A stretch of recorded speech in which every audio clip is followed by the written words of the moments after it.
केदारनाथ धाम के कपाट शुक्रवार सुबह 7 बजे खुल गए हैं। बाबा की पंचमुखी डोली कल दोपहर में धाम पहुंची थी। मंदिर में सबसे पहले कर्नाटक के वीरशैव लिंगायत समुदाय के मुख्य रावल भीमशंकर पहुंचे। अखंड ज्योति दर्शन के बाद गर्भगृह मंदिर की सफाई की गई। रुद्राभिषेक, शिवाष्टक, शिव तांडव श्रोत और केदार अष्टक के मंत्रों के साथ बाबा पर 6 महीने पहले चढ़ाया गया भीष्म श्रृंगार हटाया गया। केदारनाथ के कपाट खुलने के बाद भक्त 6 महीने तक दर्शन कर सकेंगे।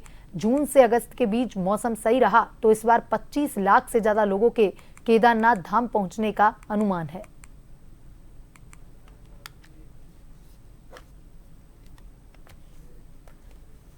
और इसी खबर पर ज्यादा जानकारी के साथ हमारे bureau chief SN Pant phone line पर जुड़ चुके हैं। एसएन पंत, बाबा केदार के पट खोले जा चुके हैं।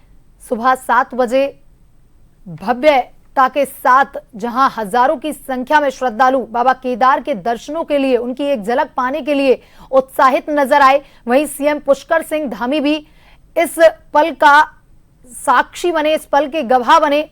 क्या कुछ अपडेट है? कितनी संख्या में श्रद्धालु है वहां पर? मौसम कैसा बना हुआ है? सुरक्षा के क्या कुछ इंतजाम? बिल्कुल श्वेता, आपको बताना चाहूंगा, उत्तराखंड में चारधाम यात्रा का शुभारंभ हो चुका है और इसी तरीके से सबसे पहले गंगोत्री के कपाट खुले, उसके बाद यमुनोत्री के कपाट खुले और अब बाबा केदार के कपाट सुबह 7 बजे भक्तों के लिए खोल दिए गए हैं।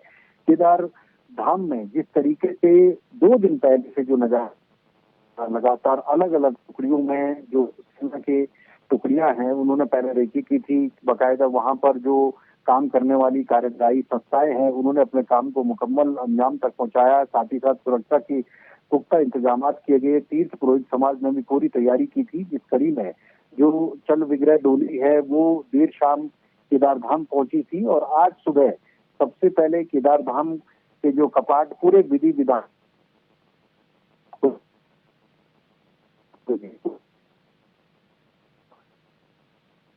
उसके दर्शन रावल ने किए। साथ ही साथ सबसे पहले जो कार्यक्रम किया गया वो मंदिर, क्योंकि 6 महीने के बाद कपाट खुलते हैं तो ऐसे में जो श्रृंगार था, जो भस्म आरती थी या जो राख या विभूति जिसको कहते हैं उसको हटाया गया। नए सिरे से नया जलाभिषेक किया गया, रुद्राभिषेक किया गया और साथ ही साथ नया श्रृंगार वहां पर किया गया है। इसके अलावा उत्तराखंड के मुख्यमंत्री पुष्कर सिंह धामी अपनी पत्नी सहित इस चारधाम यात्रा के दौरान में भी रहे, यमुनोत्री में भी रहे और राष्ट्रीय राजधाम में उद्घाटन के दौरान यानी कपाट खुलने के दौरान वो रहे। इस दौरान मुख्यमंत्री ने बकायदा या तीर्थ पुरोहित समाज ने साथ ही साथ चारधाम यात्रा के खास तौर पर केदारपुरी में अपनी अपनी जिम्मेदारियों का बखूबी से निर्वहन करने के लिए उनको सम्मानित भी किया गया। चाहे वो श्रमिक हो, चाहे वो अधिकारी हो, चाहे वो पीडब्ल्यूडी के अधिकारी हो, नमामि गंगे के अधिकारी हो या फिर व्यवस्था को देखने वाले अधिकारी हो, उन सबको वहां पर सम्मानित भी किया गया है। तो ये एक हौसला अफजाई उन कर्मचारियों की भी होती है कि सरकार की नजर और तीर्थ पुरोहित पंडित समाज यानी प्रशासनिक अमला उनके कामों को सराहना करता है। साथ ही साथ जो भक्तों की बात आपने की है तो हजारों की तादाद में भक्त केदारपुरी पहुंचे। तकरीबन 5,000 से लेकर के 10,000 के बीच पूरे केदारपुरी, अगर पूरे क्षेत्र की हम बात करें तो इतनी तादाद वहां पर है। सबसे बड़ी बात है सुरक्षा के पुख्ता इंतजाम है। रेन जो बारिश के दौरान जो शेड बनी हुई है वो तकरीबन 300 मीटर तक बनी हुई है। जो नंदाकिनी जो पुल है, पुल से जाने के बाद ऊपर तक शेड बनी हुई है ताकि अगर बारिश होती है तो वहां पर चारधाम यात्री, ये तीर्थ यात्री हैं, बाबा केदार के दर्शन करना चाहते हैं, वो शेड में रह करके अपनी बारी का इंतजार कर सकते हैं। श्वेता, इस बार पहली बार हुआ है कि टोकन के जरिए तीर्थ यात्रियों को दर्शन कराए जाएंगे। यानी अगर आपका टोकन नंबर आपको मिला है तो उसमें समय भी मुकर्रर होगा कि अगले 5 मिनट में आपका नंबर आने वाला है। तब तक आप सुस्ता सकते हैं, जो बुजुर्ग है वो बैठ सकते हैं, जो विकलांग है वो बैठ सकते हैं, क्योंकि हर प्रकार का जो तीर्थ यात्री है देश विदेश से, अलग अलग जगह से, पूरे देश भर के कोने कोने से वहां पहुंच रहा है। चाहे वो डंडी के माध्यम से, कंडी के माध्यम से, घोड़ा खच्चरों के माध्यम से या हेली सेवाओं के माध्यम से पहुंच रहा है।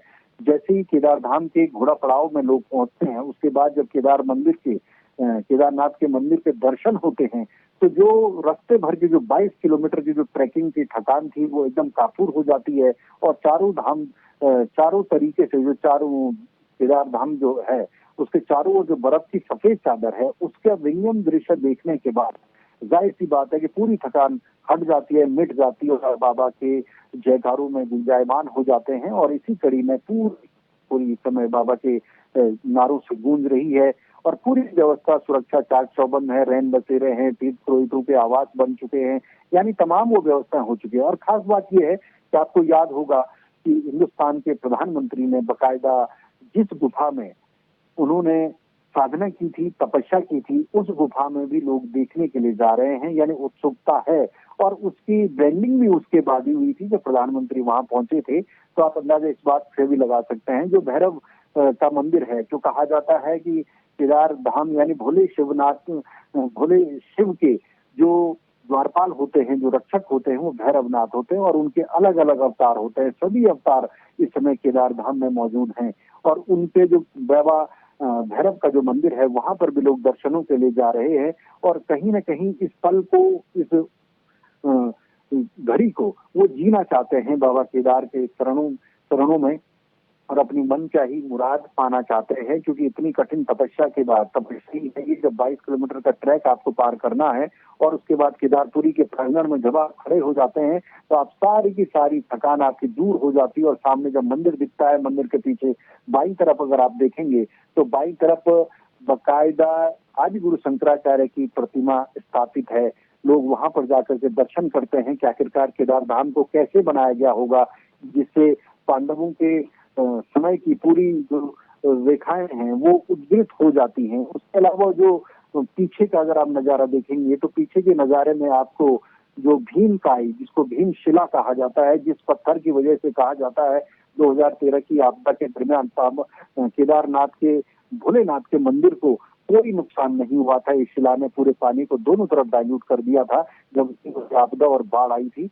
तो उस दरमियान उसके बाद से इस शिला की पूजा अर्चना लोग करने जाते हैं, वहां पर भी मानव अपनी मनचाही मुराद मांगते हैं। तो पूरा जो दृश्य है वो बिल्कुल देखने लायक बन जाता है और लगातार गुंजायमान है। और आप देखेंगे जिस तरीके से आज कार्यक्रम की शुरुआत हुई, उसके बाद शिव तांडव स्रोत जब घाटी में गाया गया तो उसके बाद रोम रोम अंकुरित हो चुका है और हर कोई यही चाह रहा है, जो तमाम हमारे दर्शक भी होंगे वो देख रहे होंगे तो उनको भी लग रहा होगा कि बाबा केदार के दर्शन उन्होंने घर बैठे कर लिए हैं। और साथ ही साथ ये उम्मीद भी जता रहे होंगे कि बाबा की डोरी होगी तो वो केदारनाथ के दर्शन करने के लिए जरूर पहुंचेंगे। और इसी भावनाओं को, इसी उम्मीद को साकार करने के लिए राज्य सरकार तमाम वो व्यवस्थाएं दुरुस्त कर रही है। नोडल अधिकारियों को निर्देशित किया गया है कि किसी प्रकार की कोई समस्या किसी भी यात्री के साथ नहीं आनी चाहिए, चाहे वो मेडिकल की व्यवस्था हो, प्रचार प्रसार किया जा रहा है, शौचालय की व्यवस्था हो, पेयजल की व्यवस्था हो, रैन बसेरे की व्यवस्था हो, खाने पीने सामानों की व्यवस्था हो, तो हर प्रकार से सुरक्षित और सुगम यात्रा की जाए, इसकी तैयारियां पूरी हैं।